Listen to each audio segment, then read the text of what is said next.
here. Not in the literal sense. It's been an amazing week, and it's one of the first conferences I went to where everyone seems really open to discuss what they're doing and open to listen to feedback. So thank you, Noah, and all other organizers for making this happen. I was supposed to talk about modeling cultural demographic interactions among prehistorical populations, but in light of what's been going on, I decided to switch completely to a different topic. I will still have Neanderthals as an example, but I want to talk about the utility of agent-based simulations, which I think maybe I underappreciate, because I was about to say they none have been even mentioned throughout this whole week, and then this morning, ruined my whole spiel. But I would like to point out, so part of the point of this workshop is to get us to know each other. And so I'll try to give you a taste of what we do in the lab by going through five, if we have time, vignettes. Each of them just touching upon the question, how we approached it, and what we got out of it, but all tying together to be demonstrations of how and where I think agent-based simulations can be useful. So why 007? Sorry? Secret agent? Agent-based simulations. Come on. So we'll get to 007 later on. Well, he's actually featuring again. My lab does a broad range of things. We do empirical stuff, analytical stuff, but today all of the things that I'm going to show you is from the agent-based solutions that we do, and from different time periods and so on.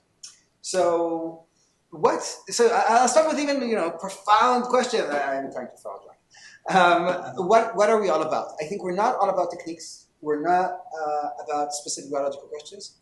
I think what we do have in common, and this goes back to what Karen talked about, is that we do modeling. And modeling is a way of thought. That, I think, is what characterizes us, or I would like to think characterizes us. And that includes things like constructing models and trying to distill the core principles and ignore all of the rest, or appreciate what's first order and what's second order and what's more and less important in which case. Looking at causality, not only at correlations, so using maybe statistical correlation methods, but to ask about the actual process going on and sometimes other things. And I'll jump into the first vignette. Why did Neanderthals go extinct? It's basically the question that people have been asking from the day that Neanderthals were discovered. And there have been many some explanations offered. For example, there could have been environmental catastrophe or an epidemic that killed them off, or maybe modern humans coming out of Africa were better at collaboration, or were smarter and had this cognitive ability that Neanderthals didn't. Or maybe they had cloud or other technologies that they didn't have, and so they were outcompeted. I'll follow Troy's example. What do you think about these ideas? And having referred to what Troy just did, I'll cite him. It's a shitty conclusion with respect to the effect of this distribution. In particular, the center of theorem tells us it would be really hard not to get this result. Where I'm going is, people have been working on this for 120 years, maybe 150 years. But when I asked Mark, what's the null model? What do we expect would have happened when moderns came out of Africa? And the answer was, no one seems to have explicitly sat down and set up a null model. View figure 1, they do the same. They're as good as cooking. So what I did was set up a situation where weather is perfect. Both species are as skilled, so a neutral model, and ask what is expected to happen. And this goes back to 007, our agent and his assassin. They're fighting fighting each other on the roof of a moving train, and going back and forth. What does this remind you of? A random walk. They're doing a random walk on the roof, right, with sticky ends, in the sense that once one of them falls off, that's it, game over, right? However, it is 007, so what actually happens, there needs to be a second movie. So what actually happens is when the assassin falls off, if we reach one of these sticky ends, the assassin falls off, and that is game over. But if we don't, somehow James Bond manages to hold on and get a second chance. And I would argue that that's sort of the situation with moderns and Neanderthals, where they would have been engaged in this completely random walk, like two alleles at a single genetic locus, between Africa and Europe. So every time, going back and forth potentially. But ecological reasons that I'm not going to go into seem to have created a situation where migration is either unidirectional or strongly biased to be unidirectional. So moderns like James Bond, get a second chance every time they try their luck and go extinct, but Neanderthals don't. So it's obvious, I mean, this suggests that the null model should be that the Neanderthals should go extinct, and then the question already reduces to, did this happen fast enough, right? Did this happen faster than you would expect given a drift scenario? And so this can be easily modeled and simulated, and I actually use agent-based simulations to do this. One of the advantages of doing this using agent-based simulations is that it's much, much, much easier to communicate to the community of archaeologists that ask these questions, because there's no scary math. They can actually look at lineages on the screen running now, or the demonstration of what the simulation does. And actually, it took me quite a while to wrap my mind around how do I actually do a null hypothesis testing in this kind of setup. So I found myself reconstructing an actual distribution and looking at the actual where the threshold of 5% is, like reconstructing what a significance test is. So this is vignette number 1. It was really brief. I didn't motivate it too well, but hopefully you got the gist of it. And I want to talk now about a second project, also oriented towards the archaeologist community, where we're interested in the question of connectivity among prehistorical populations. This is a study led by Yotam Ben-Or, the PhD student in my lab. He's showing a middle-aged stone tool that we found in one of our lab hikes. And the question is, you have 2 assemblages of material culture from different sets, and you're interested in the question, how much connectivity was there between them? They're contemporaneous, like say 100,000 years ago. What would you do? How would you estimate the connectivity between them? FST, but on what? On these tools, right? You ask, so in a blunt way, you ask how much overlap you have in the assemblage of tools, right? But actually, that's a sort of a funny thing to do, because in reality, you have categories of tools that behave very, very differently in their trajectory through the population. So let's imagine you have one trait. This is just an illustration, which shows on purpose not to have illustrations with stone tools, because then we would get in trouble with the details, with the actual archaeologists in the crowd. And so there's one cultural trait is how you tie your shoelaces. You have multiple ways of doing it. The other is a specific type of knife, right? So putatively, one could argue that you have an adaptive tool and a neutral tool, right, compared to alternatives. A new knife might let's imagine that in this case, it's an illustration, provide some actual benefit. And so the probability that it would actually establish and spread following a single event of migration from one population to the other is, if we assign selection coefficients, then it would be 2x. The selection coefficients don't exist, one isn't here.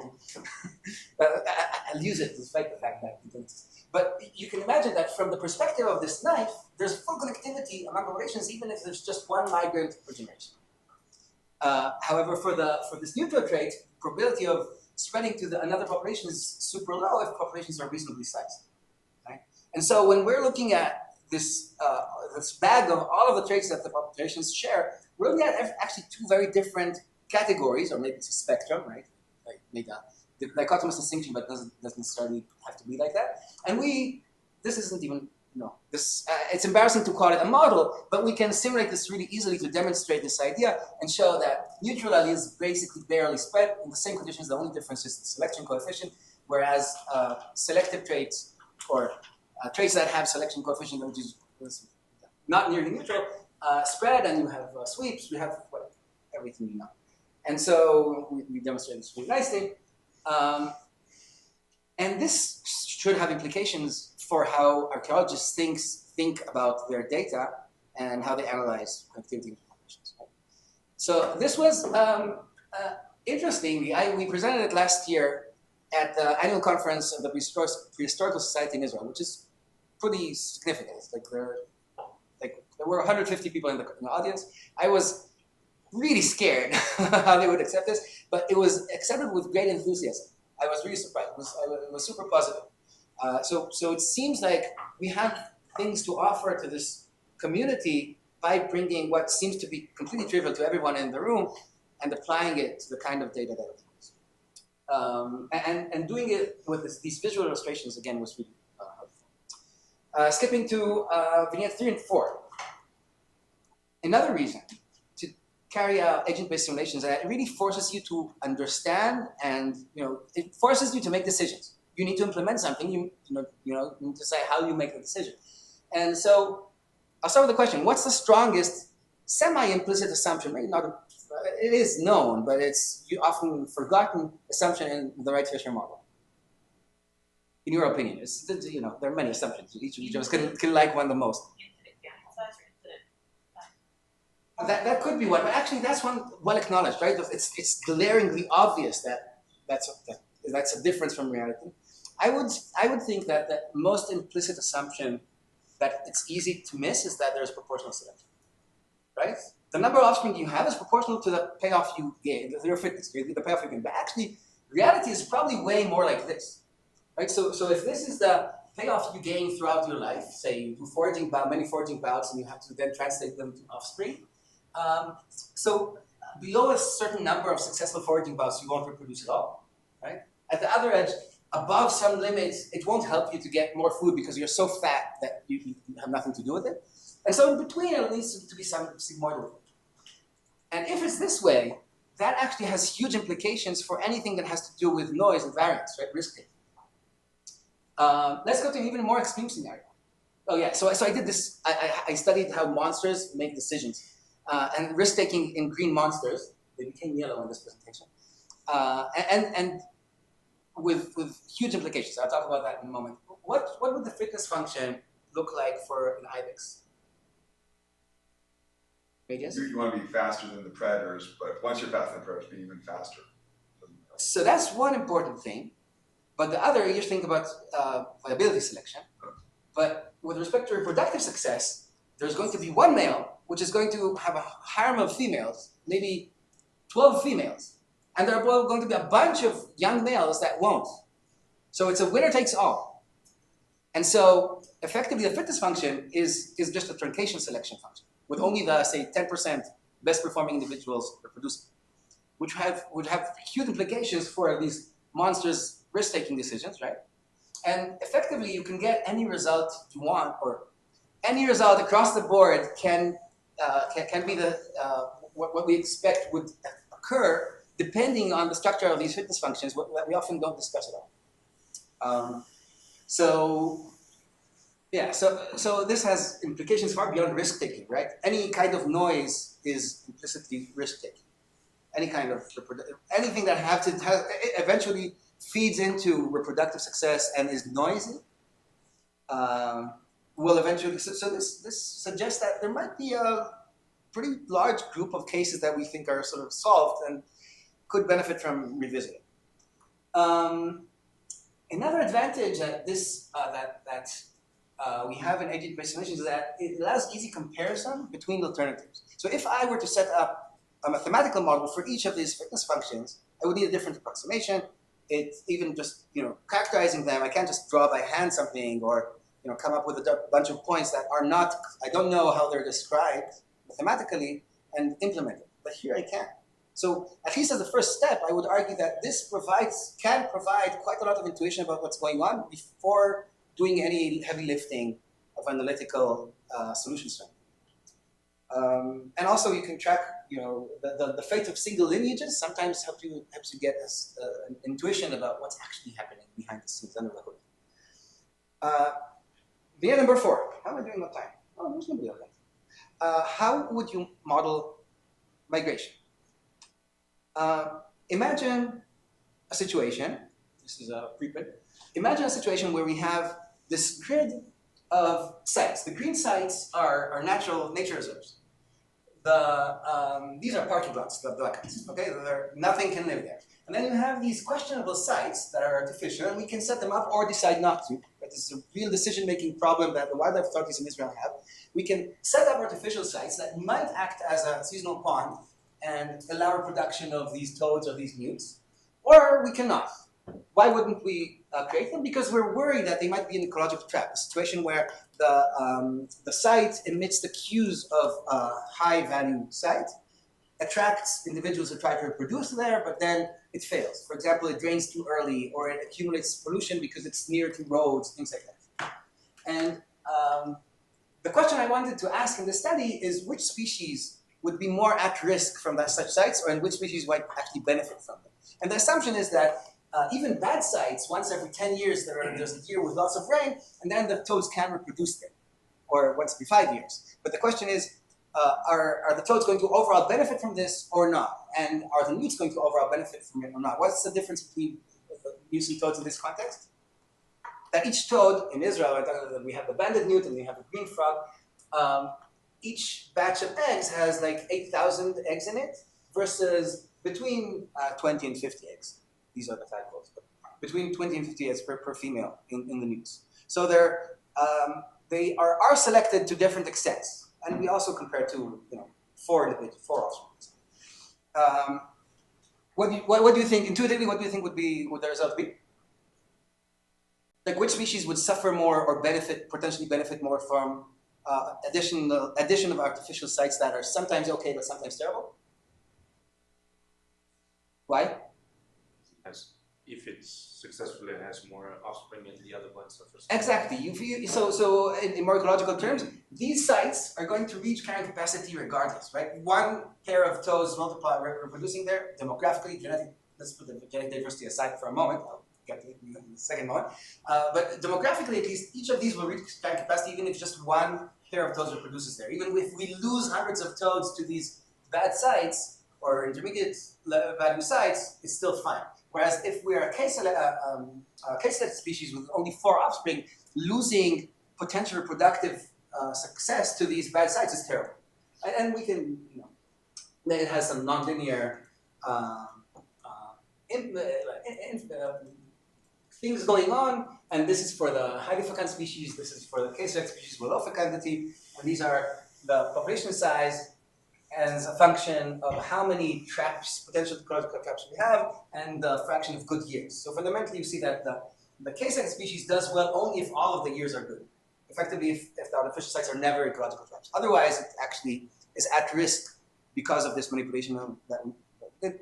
But what I brought this whole story for is not for what comes out of it, which is the main point that I want to talk about with ecologists, but rather, how would you model migration here? Migration can be super important. I thought, a side benefit of these sites could be that they act as stepping stones, right? So we're increasing connectivity, we're allowing extinction equalization dynamics, maybe gene flow, maybe increased gene flow, which might be important. So how would you model this? There are 2 trivial things you might do, right? So the first 2 is, if this were a mathematical model, we'd say, okay, there's a probability of M for each individual or overall population-wide of migration between every 2D. That might or might not consider the individual level. So if we define it at the individual level, that might be different from the population level. That might be a complication, but we can solve it. You might say also it may be a function of distance, right? But if you carry out nature-based simulations, obviously you could consider these options, but there are a few other trivial things to do which in a mathematical model we probably wouldn't consider, like the best of X sites visited. Right? You can carry out that really easily with an agent, but it's harder to do mathematically. Or the nearest good site, not just any nearest site, but rather you survey the individual surveys all the nearby sites and chooses the best one. Or it could, toss a coin, choose a direction, walk until they find a suitable site. That's actually probably a reasonable thing for a toad to do. They can't fly up in the air and say, oh, there's a good one there. It will just, do a random walk. But you can also simulate that as a straight line until it hits a good place. What would the impact of these different decisions have? What is the impact that these different decisions would have on the connectivity, on gene flow? So you can get the exact opposing results. So if you choose this one, effectively, the fewer good sites you have, the fewer stepping stones you have, the better homogenization you have, because every time they walk far. Which initially I was like, oh, what's going on here? But pretty quickly I realized it. So, and this can be a real thing. It's not an artifact of the model. Maybe this is actually what happens in nature in some cases.